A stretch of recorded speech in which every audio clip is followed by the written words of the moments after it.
On May 30th, 2020, SpaceX successfully launched their Crew Dragon spacecraft, carrying astronauts Bob Behnken and Doug Hurley to the International Space Station. This launch marked a significant milestone, the first private company to send humans into orbit around Earth.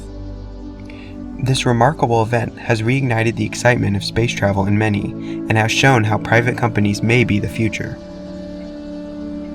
As a private company, SpaceX has proven themselves to have legitimate capabilities in space travel, and the Crew Dragon launch has especially shown how it's not just the government who can accomplish something as advanced as sending humans to space. SpaceX has essentially opened up the doors for numerous private companies to begin working on the future of space travel technology. One of the realms companies are focusing on is space tourism, human space travel for recreational purposes. As mentioned previously, SpaceX has reignited the excitement of space after the United States' almost decade-long hiatus from human space travel. This excitement has led many to dream of going to space for themselves and experience it firsthand.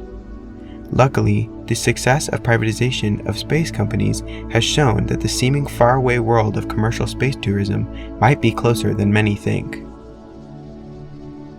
Blue Origin, founded by Jeff Bezos, is one company looking to provide a space tourism service to the public. Their New Shepard launch vehicle is what they plan to use to take paying customers into an 11-minute-long suborbital flight past the Kármán line, which is essentially the internationally recognized boundary of space, 100 kilometers high. This relatively simple flight allows passengers to experience a zero-gravity environment and the sights of space from New Shepard's very large windows without having to make the commitment of a longer trip into orbit, for example. The vehicle would reach speeds over Mach 3 and the passengers would experience about 3 Gs during their ascent. Additionally, Blue Origin's plan to drive down costs is to reuse their rockets. The New Shepard is essentially a crew capsule on top of a single booster. After they separate, the booster performs a landing burn to land vertically, similarly to the Falcon 9 boosters by SpaceX. This means that passengers only have to pay for the fuel and the actual flight of the vehicle, which would make it much more affordable. However, the prices are still steep for the general public, supposedly costing around $200,000 to $300,000 per person. While this price isn't unreasonable, it is still practically speaking available only for the very rich, not the general public.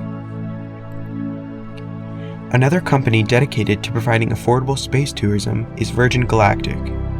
They use the Spaceship Two system to bring passengers to space, which is essentially a two-part vehicle. One part acts as the carrier that deploys the Spaceship Two, which eventually passes the Kármán line at 110 kilometers. Virgin Galactic has already sold hundreds of tickets for this trip, each costing around $250,000. Again, this isn't a small price for the ordinary person, but it is a huge step forward in the world of space tourism. Previously, buying yourself into space would cost millions, that is, if you even could find a way to do it, as it wasn't easy. Now, however, there is a way for those looking to go to space to actually buy a ticket and reserve their place. Although we still may be far out from a world where everyone can go to space for a low price, the fact that private companies are making strides in the realm of space tourism is slowly beginning to make this dream a reality. These companies are dedicated to opening up space for everyone and already have made large accomplishments in doing so. Hopefully over time we will see these prices drop as commercial spaceflight becomes more widespread and developed. But for now, we just have to sit back and watch. That is, unless you happen to have a spare $200,000 laying around.